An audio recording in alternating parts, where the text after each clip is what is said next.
Guys, ഇന്നത്തെ കരക്ക് ഏതായാലും മീനാപ്പോർട്ട് വലിയ കൗതുകമല്ല കേട്ടോ. പിന്നെ പുലർച്ചെ 3:30 അത് തീരെ കൗതുകമല്ല.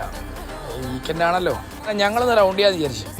പേരിനാണ് ഒരു കപ്പലവിടെ ലാൻഡ് ചെയ്തിരിക്കുന്നത്. ഒരു കുഞ്ഞു കപ്പലിൽ നിന്ന് പറയാമെന്നല്ല, ഏതായാലും കറങ്ങല്ല കാണാലോ.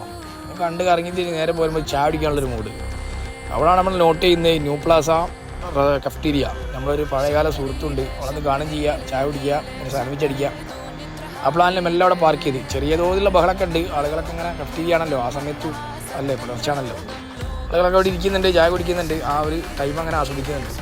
അപ്പോൾ ഏതായാലും പാർക്ക് ചെയ്ത് ആളെ കണ്ട് ചായ ഓർഡർ ചെയ്ത് സംസാരിച്ചിരുന്നു. വരുന്നവർക്കൊക്കെ ഒരു എക്സ്പീരിയൻസ് ആക്കട്ടോ. അവിടെ പൊതുവെ എല്ലാവർക്കും അറിയുന്നതായിരിക്കും.